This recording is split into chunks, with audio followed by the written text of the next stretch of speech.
kasih Tuhan, puji nama Tuhan, pagi hari ini kita boleh hadir kembali mengikuti ibadah online dari GSKI Pantai Indah Kapuk. Saya percaya ada berkat-berkat khusus yang Tuhan sudah sediakan buat setiap pribadi kita yang hadir mengikuti ibadah online ini, amin. Mari kita siapkan hati kita datang dengan hati yang sungguh di hadapan hadiratnya. Minta kasih dan kuasanya menjamah kita di dalam kuasa pujian penyembahan maupun di dalam kebenaran firman yang akan disampaikan hambanya. Biar itu memberkati setiap pribadi kita. Bapa, di dalam nama Yesus kami datang, kami mengucap syukur untuk kebaikan-Mu, kasih dan anugerah-Mu yang selalu baru buat hidup kami Tuhan. Sehingga pada pagi hari ini kami boleh ada sebagaimana ada. Terima kasih Bapa, ampuni segala kemelesetan kami, segala kekurangan, kelemahan dan dosa kami. Sucikan, kuduskan, layakkan kami ada di dalam hadirat-Mu. Bahkan kami mintakan perkenanan-Mu turun Tuhan atas ibadah online kami di pagi hari ini. Lawat setiap kami ya Bapa, perbaharui kami di dalam hadirat-Mu. Dan kami siap menerima berkat di pagi hari ini di dalam ibadah online kami. Kami buka hati kami, di dalam nama Yesus kami membuka ibadah online kami di pagi hari ini. Haleluya, amin. Mari kita mau tinggikan Allah kita. Haleluya. Kami memuji-Mu, kami menyembah-Mu Tuhan.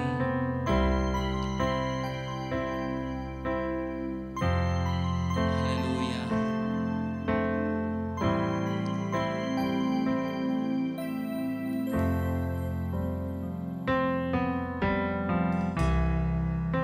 Kami memuji-Mu Tuhan. Kami menyembah-Mu Tuhan. Muliakan keagungan nama-Mu, sembah sujud. Haleluya. Katakan besar kuasa-Mu. Besar kuasa-Mu Tuhan. Besar anugerah-Mu Tuhan. Tak terukur betapa limpahnya segala berkat kebaikan-Mu.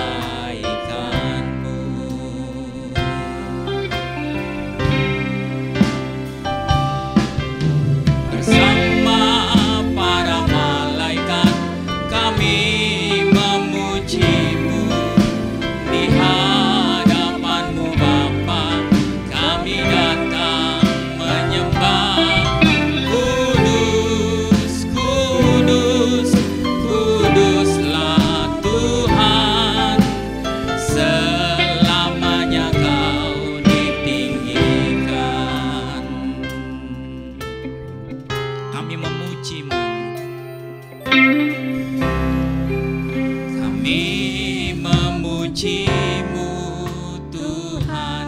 Katakan kami menyembah-Mu.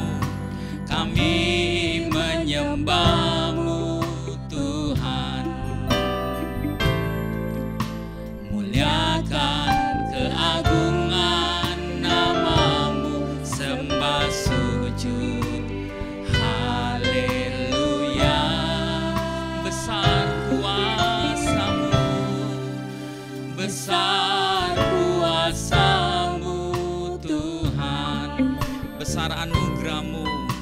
Besar anugerah-Mu Tuhan. Tak terukur betapa limpahnya segala berkat kebaikan-Mu. Sama-sama katakan bersama para malaikat. Bersama para malaikat kami memuji-Mu di hadapan-Mu Bapa. Kami datang menyembah. Kudus, kudus, kuduslah Tuhan. Selamanya Kau ditinggi. Bersama para malaikat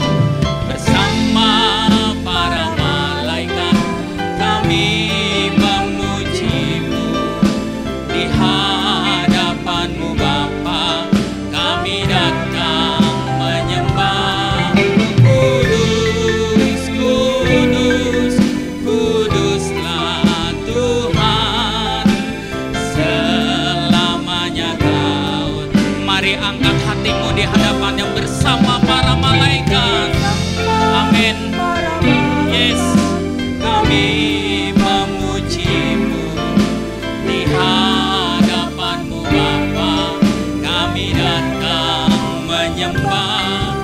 Kudus, kudus, kuduslah Tuhan. Selamanya Kau ditinggikan, selamanya Kau ditinggikan, selamanya Kau ditinggikan, selamanya, amin. Selamanya Kau ditinggikan. Mari puji, haleluya, bersyukur padanya, haleluya, haleluya.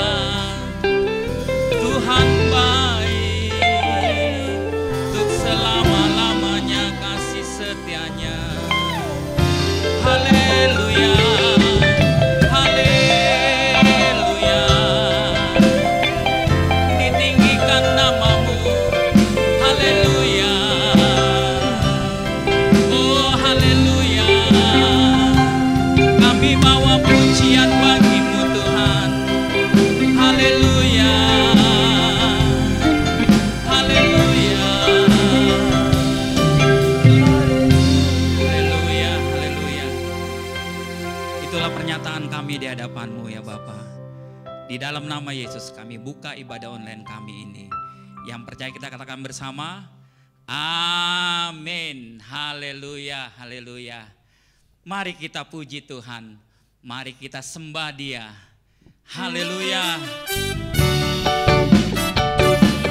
Mari angkat hatimu, angkat tanganmu di hadapan hadirat-Nya dengan sukacita.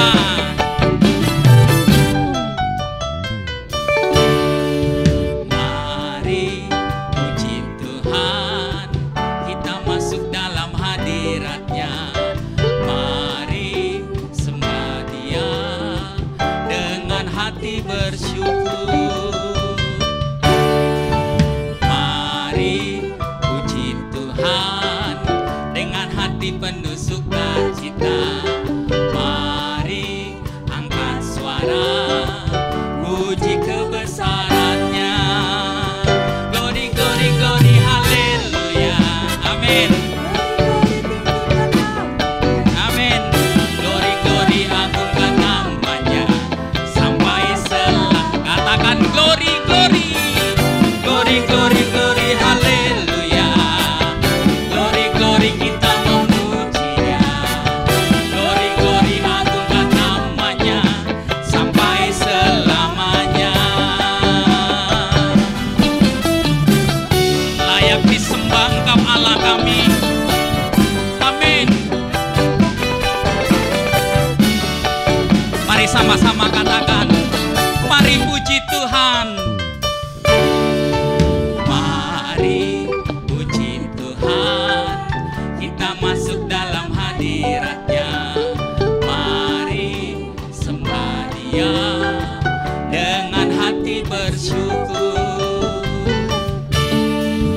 Mari puji Tuhan dengan hati penuh sukacita.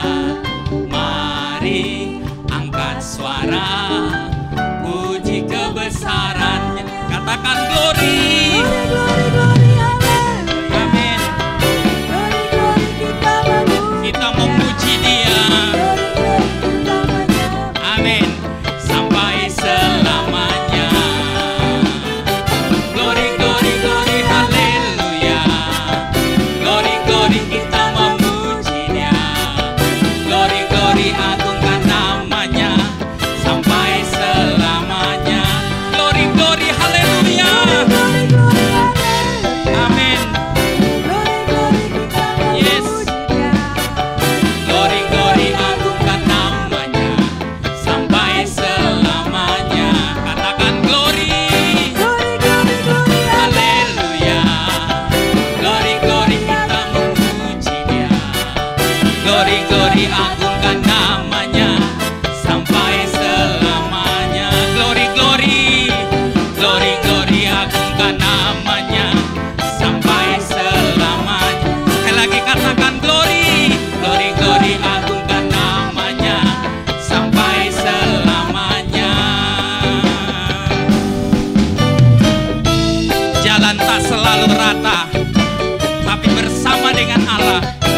Kita sanggup menanggung segala perkara.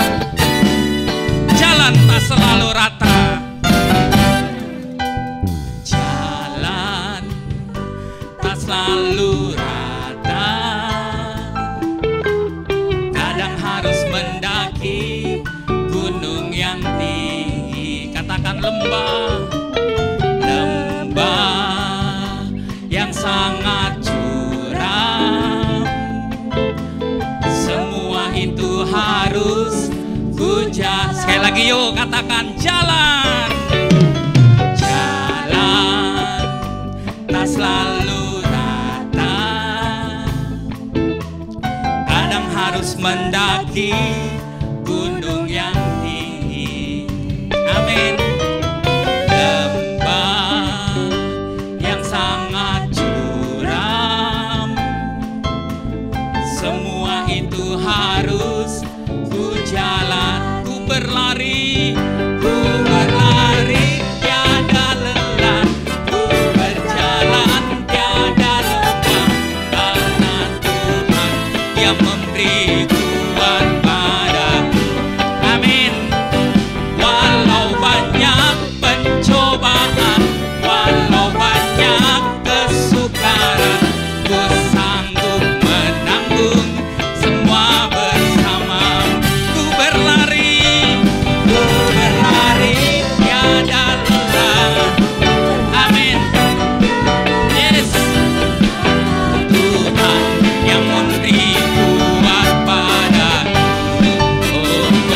Walau banyak pencobaan, walau banyak kesukaran, ku sanggup menanggung semua bersama. Ku sanggup menanggung, ku sanggup menanggung semua bersama. Ku sanggup menanggung, ku sanggup menanggung semua bersamamu. Haleluya. Segala perkara dapat kita tanggung di dalam Allah kita yang memberikan kekuatan kepada kita semua. Amin. Haleluya. Saatnya kita akan mendengarkan firman Tuhan. Mari jadikan hati kita sebagai tanah-tanah yang subur, sehingga ketika benih firman itu boleh ditaburkan, dia dapat bertumbuh untuk kemuliaan Bapa di surga. Pulihkan aku Tuhan dalam sisa hidupku ini.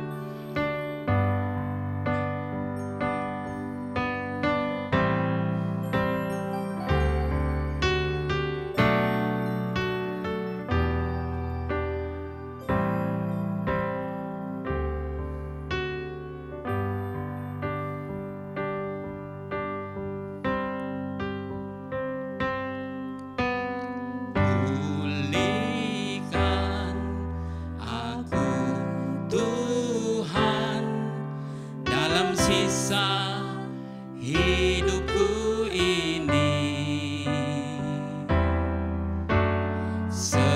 Segarkan jiwaku selalu oleh kuasa firman dan Roh-Mu. Ubah hatiku Tuhan untuk lebih mengasihi-Mu. Mengutamakan Kau Yesus lebih dari dunia ini. Katakan yang ku ingini, yang ku ingini Engkau saja. Tinggal dalam kehendak rencana-Mu. Pisahkan diriku dari dunia ini, semakin ku damba kerajaan-Mu. Sama-sama katakan, oh Tuhan Yesus, kerinduan hatiku. Mutiara tak ternilai harta milikku. Keindahan-Mu memudarkan dunia.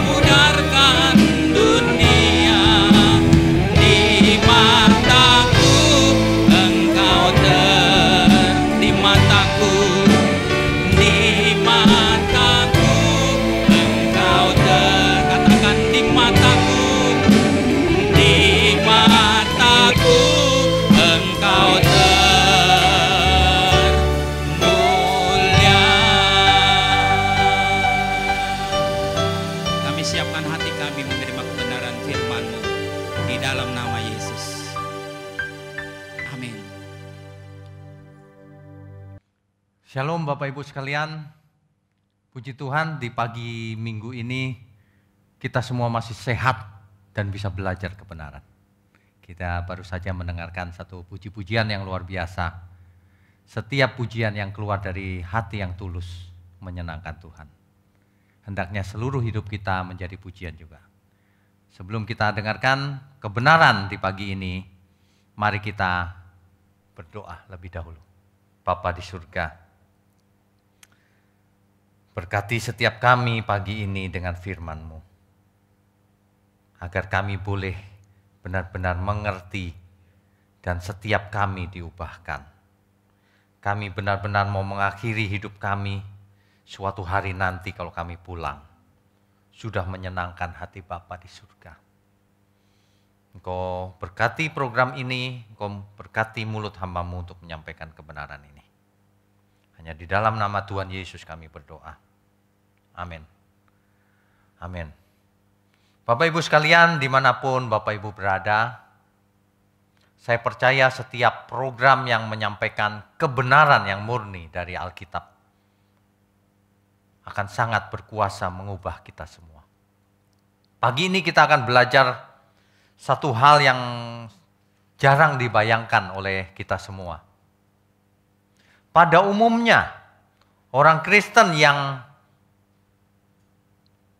mengalami satu masalah, biasanya ia meresponinya dengan berbagai cara.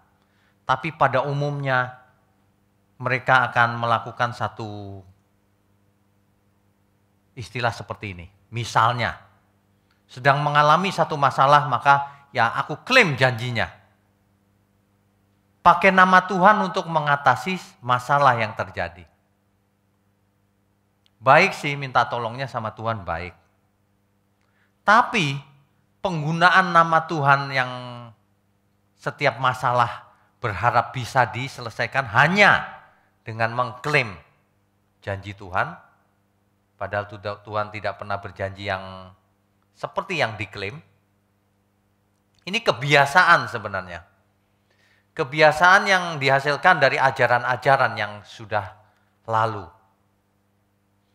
Padahal di Alkitab, seharusnya kita mengatakan jika Tuhan menghendaki. Tapi banyak orang lebih banyak yang mengatakan, aku klaim janjinya untuk mengatasi solusi masalah yang dihadapi. Tentu saja dua-duanya ada ayatnya, benar. Tapi tidak boleh kita memilih hanya satu ayat. Gara-gara ayat itu menyenangkan hati kita. Dua-duanya ada ayatnya benar, dua-duanya harus dipakai. Itu pun harus diperiksa konteksnya. Jangan asal mendengar sesuatu yang nyaman lalu dikenakan pada diri sendiri. Ya, contoh kasusnya begini. Ada orang yang memilih-milih ayat. Ada ayat yang mengatakan mintalah kamu akan diberi. Maka ia minta segala sesuatu. Nah, ia tidak memeriksa konteksnya.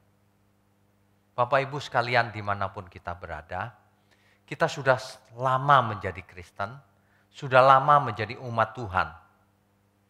Hendaknya kita belajar cara membaca Alkitab dengan benar.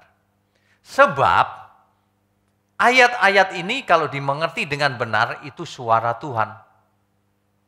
Tapi kalau salah mengerti, itu bukan suara Tuhan. Jadi kalau pengertiannya benar, barulah itu ayat-ayat suci.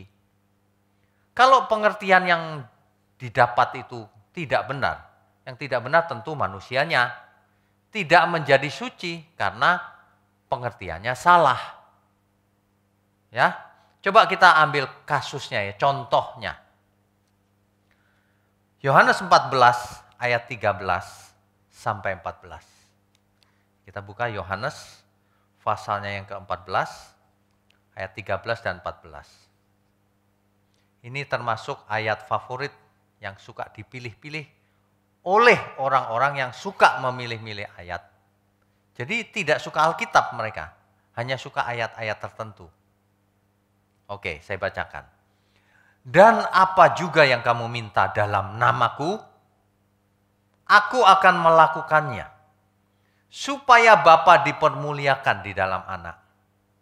Nah, enak bukan? Minta apa saja, Tuhan akan melakukannya. Ayat 14, jika kamu meminta sesuatu kepadaku dalam namaku, aku akan melakukannya. 2 kali loh Tuhan Yesus mengulangi kalimat ini. Artinya serius, Tuhan serius. Lah itu Pak ayatnya. Gitu. Tapi ingat, ayat ini tidak berdiri sendiri. Ada ayat-ayat sebelumnya, juga ada ayat-ayat sesudahnya. Kalau baca yang lengkap, harus mengerti konteksnya, supaya pesan Tuhan sampai ke kita dengan benar. Jangan sampai kita mengartikan suka-suka kita sendiri. Coba apa yang dimaksud Tuhan dengan ayat tadi itu? Minta apa saja, aku akan melakukannya, kata Tuhan Yesus. Bapak Ibu kalau ditanya, minta apa coba? Yang dimaksud oleh ayat itu ya. Pasti jawabannya macam-macam. Yang belum punya jodoh, minta jodoh. Yang belum punya rumah, minta rumah. Yang lagi sakit, minta sembuh. Yang bisnisnya belum sukses, minta sukses bisnisnya. Yang pengen kaya, minta kaya. Boleh katanya. Ini semua katanya. Ya. Jadi kita harus memeriksa konteksnya. Kalau Tuhan bicara mintalah kamu akan diberi. Minta apa kira-kira?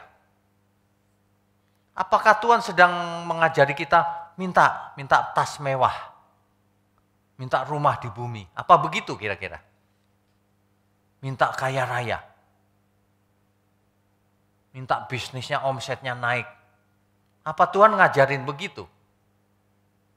Tidak pernah ada di Alkitab seperti itu. Ya, jadi bertobatlah, jangan suka memasukkan ide sendiri ke dalam ayat Alkitab. Kita akan kehilangan pesan Tuhan yang sebenarnya. Ya, coba kita cek. Sudah pasti ini konteksnya bukan soal kekayaan duniawi. Sudah pasti. Tidak mungkin Tuhan memberikan kekayaan begitu saja. Tanpa ada tujuan. Ya. Mari kita periksa konteks dekatnya. Konteks dekat itu ayat-ayat yang sebelumnya dan sesudahnya. Ya. Coba apa kata Tuhan sebelum Tuhan mengatakan hal itu. Kamu boleh minta apa saja, nanti aku melakukannya. Jangan dipotong di sana.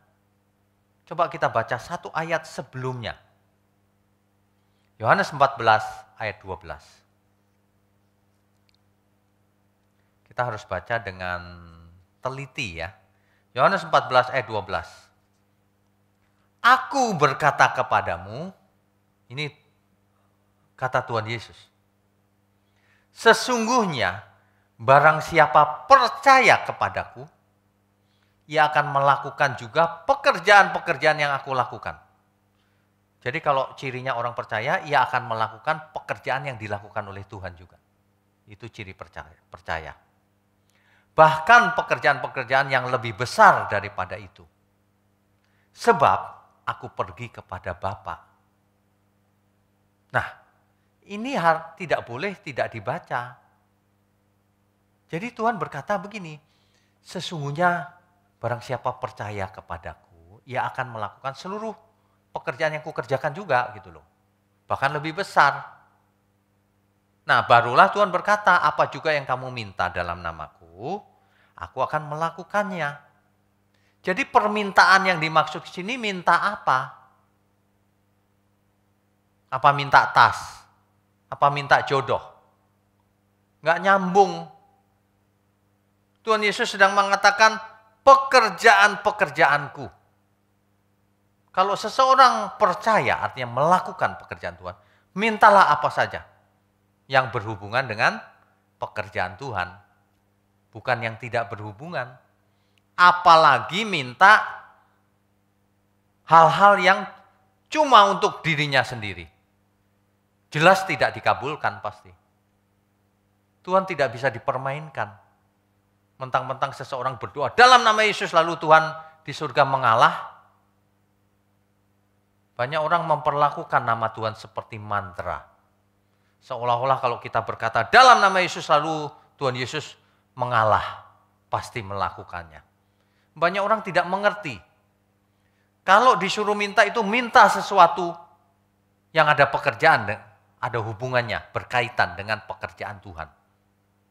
Ini kaitan ayat ini, jangan dirubah-rubah. Udah gitu yang pekerjaan Tuhan malah tidak pernah dibahas yang ada di Alkitab. Memang kelihatan modus seseorang mau belajar Alkitab atau tidak itu kelihatan sih sebenarnya. Di ayat sesudahnya, kita baca ayat 15-nya. Jikalau kamu mengasihi aku, kamu akan menuruti segala perintahku. Jadi ada dua yang berkaitan, dua hal. Satu, orang percaya yang melakukan pekerjaan Tuhan. Yang kedua, orang yang mengasihi Tuhan. Pasti melakukan segala perintah Tuhan.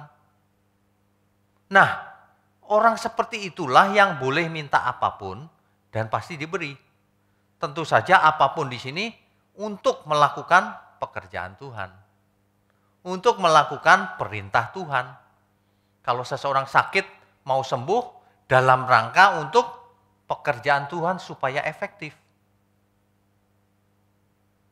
Jangan minta sembarangan. Kalau pakai ayat itu yang benar. Coba diperiksa di seluruh Alkitab. Orang benar itu minta apa sih ke Tuhan? Nggak mungkin orang benar itu minta tas mewah ke Tuhan. Minta mobil mewah. Minta rumah mewah. Minta jodoh. Mintalah kamu akan diberi. Minta di sini adalah minta hal-hal yang berhubungan dengan pekerjaan Tuhan. Dengan keselamatan jiwa. Sesuatu yang penting, bukan sesuatu yang untuk diri sendiri. Ingat baik-baik, jangan pakai ayat ini untuk kepentingan diri sendiri. Apalagi untuk sesuatu yang tidak penting banget. Ya, mau foya-foya misalnya. Mau makan sembarangan dalam nama Yesus. Ini benar-benar salah. Ya. Oke. Jadi kalau orang itu meminta, siapa yang meminta di sini yang diperbolehkan Tuhan meminta? Satu, orang percaya yang tentu saja melakukan pekerjaan Tuhan. Kedua, orang yang mengasihi Tuhan, yaitu yang melakukan seluruh perintah Tuhan. Itu bukan semua orang Kristen bisa minta sembarangan. Kalau orang tidak percaya minta juga percuma. Gak percaya minta buat apa? Ya, ini subjek yang minta jelas, orang percaya dan orang yang mengasihi Tuhan. Yang kedua, apa sih yang diminta? Banyak orang salah berdoa. Oh, doa bisa salah ya Pak? Bisa. Makanya banyak orang berdoa puluhan tahun tidak diberi oleh Tuhan. Salah berdoa. Masa sih Pak ada yang salah berdoa? Coba kita buka Alkitab, jangan pakai pikiran sendiri. Ya. Yakobus pasal 4. Yakobus pasalnya yang keempat. Yakobus ini harus dibaca juga sesuai konteksnya, Bapak Ibu. Dari manakah datangnya sengketa dan pertengkaran di antara kamu? Kenapa sih kamu suka bertengkar? Bukankah datangnya dari hawa nafsumu yang saling berjuang di dalam tubuhmu? Semua itu, orang berantem itu karena hawa nafsumu yang ada dalam dagingmu itu. Kodrat dosa. Ayat 2. Kamu mengingini sesuatu, tetapi kamu tidak memperolehnya. Lalu kamu membunuh. Biasa, masalah di dunia ini dimulai dari keinginan. Kamu iri hati, keinginan iri hati. Seperti Kain yang ditolak persembahannya oleh Tuhan. Habel diterima, Kain iri hati. Lalu membunuh Habel. Sama, zaman sekarang banyak orang iri hati. Itulah sumber dosa. Dosa sudah mengintip di depan pintu. Kalau kamu panas hatimu, nanti akal budinya sudah gak jalan tuh, karena hatinya panas. Hati-hati. Tetapi kamu tidak mencapai tujuanmu. Kamu panas hati, iri, tapi kamu tetap gak capai tujuanmu. Ya. Lalu kamu bertengkar dan kamu berkelahi. Kamu tidak memperoleh apa-apa karena kamu tidak berdoa. Ayat ketiga. Atau kamu berdoa juga, tetapi kamu tidak menerima apa-apa. Jadi jangan salah ya Bapak Ibu. Kalau doa pasti dapat. Tidak. Buktinya ini. Atau kamu berdoa juga sih, tetapi kamu tidak menerima apa-apa. Kenapa? Dijelaskan di ayat 3 ini. Karena kamu salah berdoa. Di mana salahnya? Dijelaskan juga. Sebab yang kamu minta itu hendak kamu habiskan untuk memuaskan hawa nafsumu. Kamu doanya salah. Kamu minta sesuatu yang untuk dirimu sendiri. Untuk memuaskan hasratmu itu. Minta rumah mewah, tas mewah. Apa saja diminta dalam nama Yesus. Gak sopan itu namanya. Menggunakan nama Tuhan Yesus untuk kepentingan diri sendiri.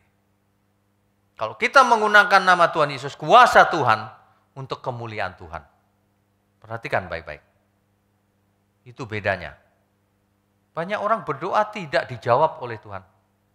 Karena salah doanya. Ya. Jadi Paulus juga pernah berdoa untuk supaya sembuh dari duri dalam dagingnya. Tapi juga tidak diberi oleh Tuhan. Kenapa? Paulus tidak salah berdoa, tapi tetap tidak diberi. Kenapa?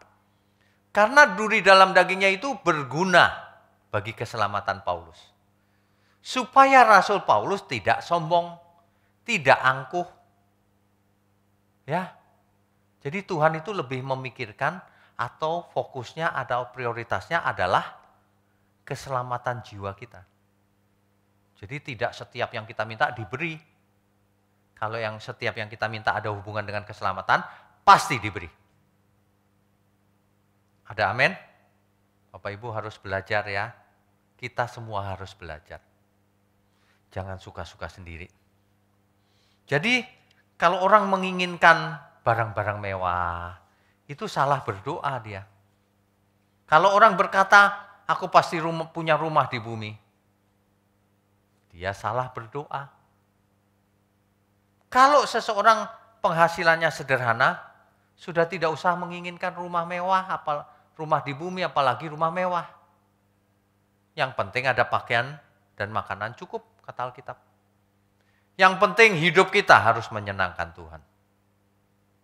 Ya, kembali lagi ke menyenangkan Tuhan.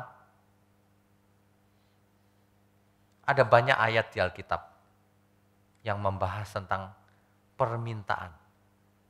Apakah selalu diberi? Apa permintaannya itu boleh apa saja? Apakah yang meminta boleh siapa saja? Nah, Bapak Ibu harus kembali ke Alkitab. Jangan dengarkan siapapun. Amin ya? Oke. Coba kita baca Matius 7 ayat 7. Matius pasal 7 ayat ke-7. Mintalah maka akan diberikan kepadamu. Carilah maka kamu akan mendapat.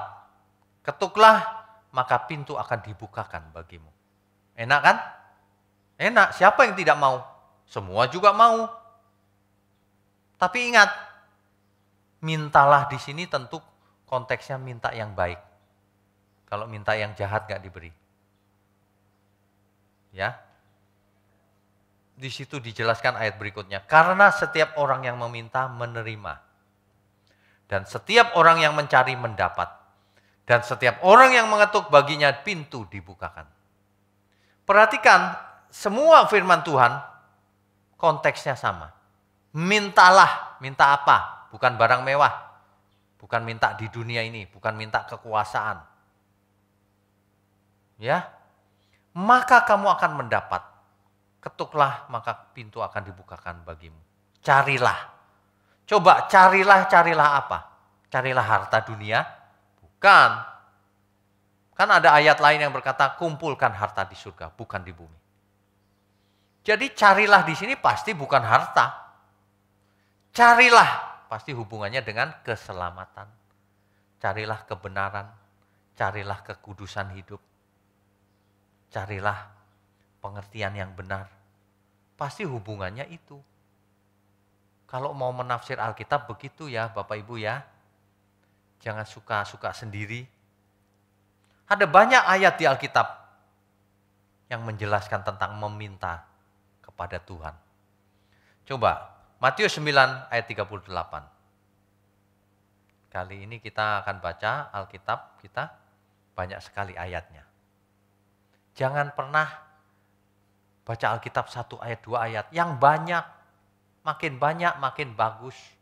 Supaya tidak salah konteks. Ya. Matius 9 ayat 38. Karena itu, mintalah kepada Tuhan yang empunya tuaian. Supaya ia mengirimkan pekerja-pekerja untuk tuaian itu. Minta apa ini? Pekerja-pekerja. Minta hamba-hamba Tuhan. Minta pelayan-pelayan Tuhan. Minta aktivis-aktivis. Supaya Tuhan mengirimkan orang-orang yang mau mengerjakan pekerjaan Tuhan. Supaya setiap orang mengambil bagian dalam pekerjaan Tuhan. Ini luar biasa loh. Nah, kalau kita minta seperti itu, pasti diberi oleh Tuhan. Pasti. Buktikan. Pasti, karena permintaannya benar. Nah, begitu. Bukan kepingin mobil klaim janjinya. Gampang benar kayaknya hidup di dunia ini. Pengen apa aja, klaim janji Tuhan. Kalau itu bisa ya kita nggak kerja keras. Semua pakai nama Tuhan Yesus saja. Ini penyalahgunaan nama Tuhan, tidak sopan. Padahal firman Tuhan berkata, jangan menggunakan nama Tuhan dengan sia-sia. Jangan memanggil namaku dengan sia-sia. Apalagi dengan tidak hormat. Ini dia yang penting, ya. Bapak Ibu, ada banyak sekali ayat seperti tadi sudah saya katakan. Di Lukas 6 ayat 28. Coba kita lihat sepintas ya. Lukas 8 ayat 26. Lukas 6 ayat 28.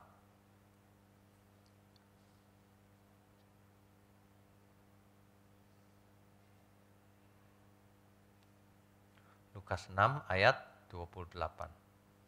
Mintalah berkat bagi orang yang mengutuk kamu. Nah, kita harus meminta untuk orang lain. Bukan hanya untuk diri sendiri. Boleh Pak minta untuk diri sendiri? Boleh. Asal untuk kemuliaan Tuhan. Bukan untuk berfoya-foya. Bukan untuk barang-barang duniawi yang memuaskan hasrat sendiri. Bukan untuk itu. Ya. Itu sama dengan Lukas 10 ayat 2. Di Lukas 11 ayat 9. Lukas 11 ayat 9. Oleh karena itu aku berkata kepadamu, Tuhan Yesus, mintalah maka akan diberikan kepadamu, carilah maka kamu akan mendapat, ketuklah maka pintu akan dibukakan bagimu. Sama. Pasti konteksnya juga minta yang benar. Bukan minta barang-barang duniawi ini. Ya. Oke. Nah.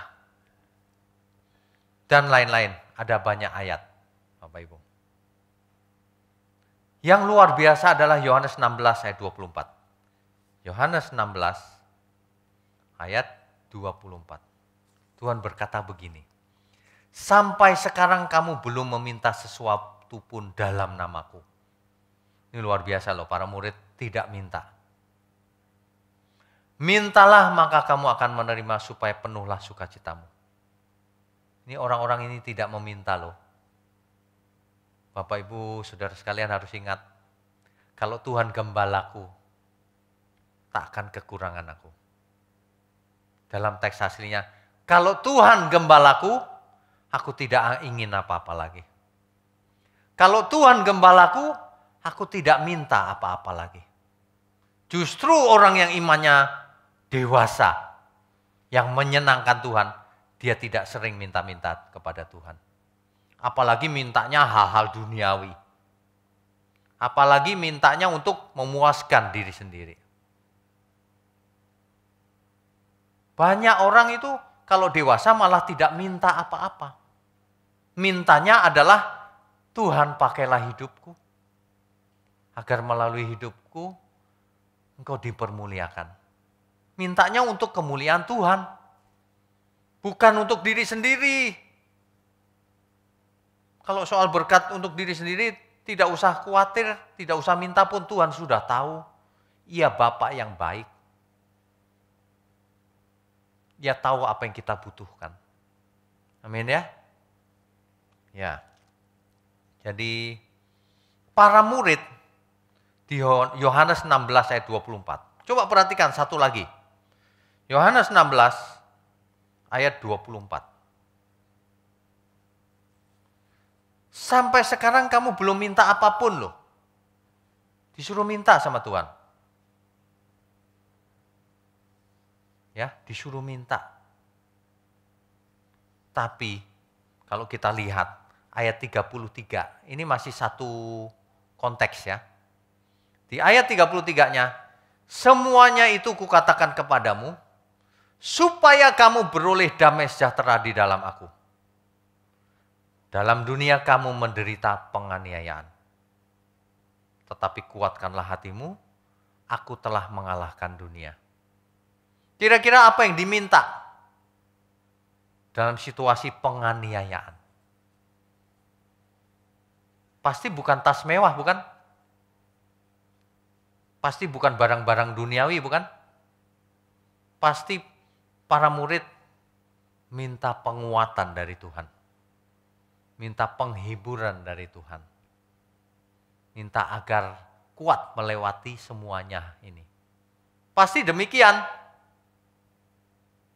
Ayo Bapak Ibu belajar yang benar. Ya. Sebab firman Tuhan ini sangat berkuasa, powerful, jika artinya benar. Sayang sekali selama ini tidak diartikan dengan benar. Makanya Bapak Ibu tidak mengalami kuasa Tuhan. Jarang yang mengalami kuasa Tuhan. Kenapa? Karena tidak mengerti firman. Kalau mengerti firman akan ada banyak hal ajaib, mujizat terjadi dalam hidup kita. Khususnya yang berhubungan dengan pekerjaan Tuhan. Khususnya yang berhubungan dengan keselamatan jiwa. Baik diri kita maupun banyak orang. Akan ada banyak mujizat. Harus mengerti dengan benar. Nah, bertentangan dengan praktek umum, iman yang benar itu. Mari kita baca. Yohanes 4 ayat 13 sampai 17. Yohanes 4 ayat 13 sampai 17. Sorry, Yakobus. Maaf Bapak Ibu, Yakobus pasal 4 ayat 13 sampai 17. Ayat ini jarang dibaca di gereja. Tapi saya mau ingatkan. Coba kita baca. Yakobus pasal 4 ayat 13. Jadi sekarang, hai kamu yang berkata, hari ini atau besok kami berangkat ke kota Anu.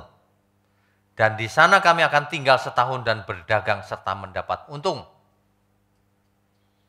Ini ada orang yang berkata begini, begitu, merencanakan ini, merencanakan itu. Kalau zaman sekarang ada yang bernubuat suka-suka sendiri, padahal itu rekayasa pikirannya sendiri. Ayat 14. Sedang kamu tidak tahu apa yang terjadi besok. Kamu kan nggak tahu apa yang terjadi besok. Apakah arti hidupmu? Hidupmu itu sama seperti uap yang sebentar saja kelihatan lalu lenyap. Ya, kamu jangan aneh-aneh. Mau buat ini, buat itu. Kalau pengkhotbah suka bernubuat padahal hasil pikirannya sendiri. Jangan aneh-aneh ya. Ayat 15. Sebenarnya kamu harus berkata, nah ini yang benar. Sebenarnya kamu harus berkata, jika Tuhan menghendakinya, kami akan hidup dan berbuat ini dan itu. Begitu harusnya. Jika Tuhan menghendaki, aku pasti lakukan. Nah, kuncinya ada di sana. Ayat 16. Tetapi sekarang kamu memegahkan diri dalam congkakmu. Dan semua kemegahan yang demikian adalah salah. Banyak orang membual, bernubuat, tapi nubuatnya tidak pernah terjadi. Itu tanda bahwa ia adalah bernubuat palsu. Kalau di zaman perjanjian lama, kalau ada orang yang berani bernubuat palsu, itu disebut nabi palsu. Dan nabi palsu pasti dihukum mati. Di perjanjian lama. Di perjanjian baru orang ngomong sembarangan tidak apa-apa zaman sekarang. Tapi segala sesuatu ada waktunya. Tunggu tanggal penghakiman Tuhan. Tunggu nanti kau ditolak Tuhan. Kalau suka ngarang-ngarang sendiri. Enggak mendengar suara Tuhan bilang pendengar. Cirinya gampang pembuktiannya. Apakah yang dilakukan itu benar terjadi atau tidak? Apakah itu untuk memuliakan Tuhan atau untuk supaya ngetop, supaya terkenal, supaya dikultuskan. Banyak orang itu sakit jiwa. Ingin mencari kemuliaan diri sendiri. Sakit jiwa. Padahal kalau kita diberi kesempatan dalam pekerjaan Tuhan, itu untuk kemuliaan Tuhan, bukan kemuliaan kita. Amin ya. Bapak Ibu ingat, hidup itu cuma satu kali. Untuk siapa hidup kita persembahkan. Jangan sampai untuk diri sendiri. Ayat ke-17. Diingat-ingat baik-baik. Jadi jika seorang tahu bagaimana ia harus berbuat baik, tetapi ia tidak melakukannya, ia berdosa. Ia berdosa. Kalau seseorang tahu sesuatu yang baik tapi ia nggak lakukan, ia berdosa. Kalau semua mendengar firman ini, mengerti, tapi tidak melakukannya, itu berdosa Bapak Ibu. Jadi apa yang kita mengerti harus kita lakukan. Inilah yang dilakukan oleh Tuhan Yesus juga. Ya. Coba kita baca Matius 26 ayat 39. Matius 26 ayat 39.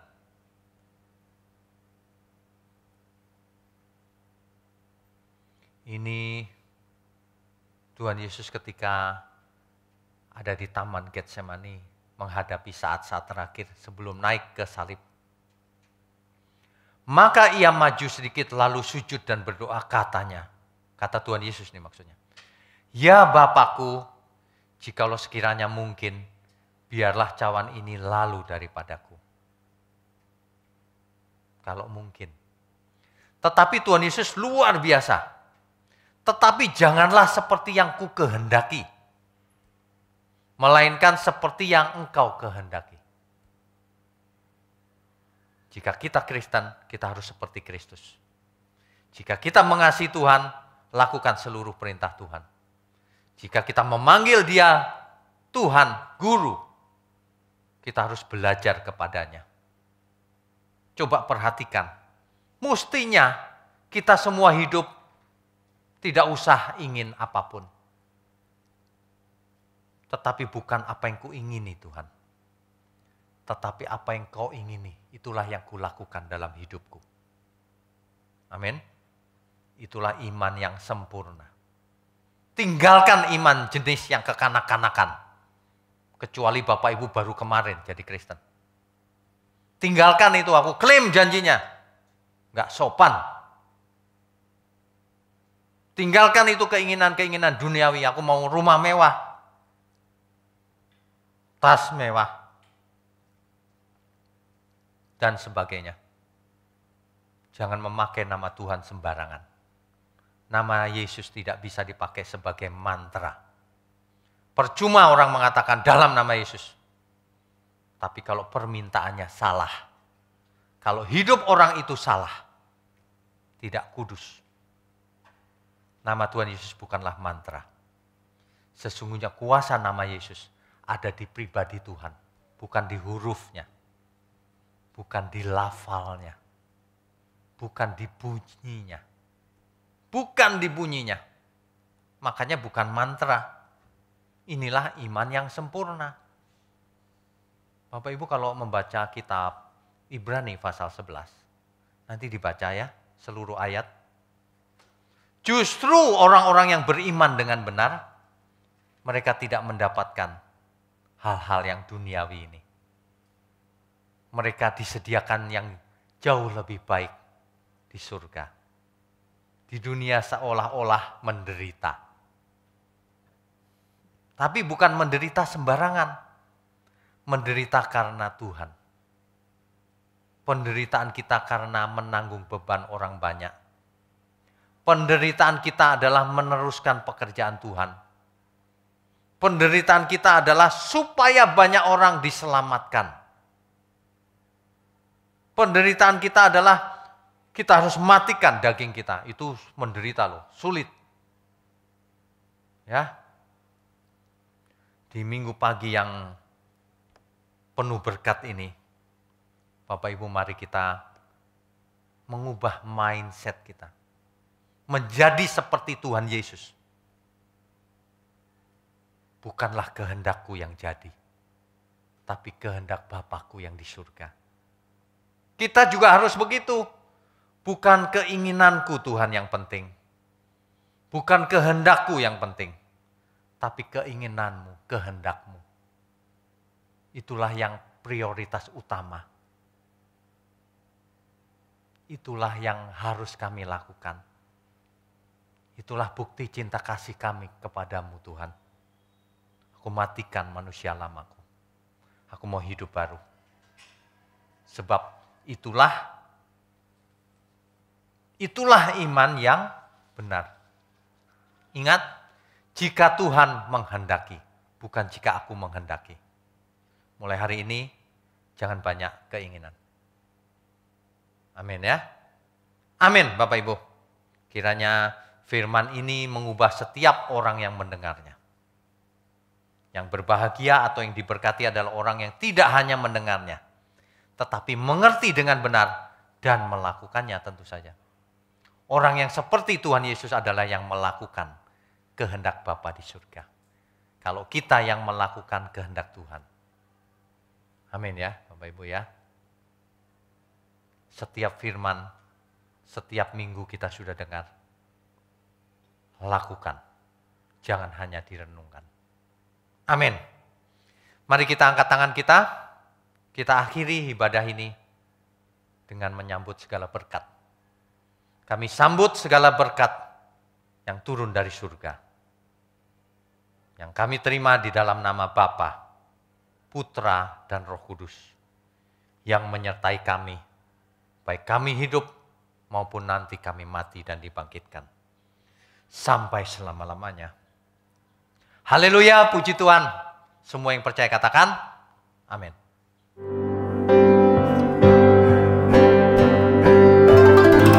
Saat ku pulang menghadap Bapa, hanya Engkau yang ku miliki.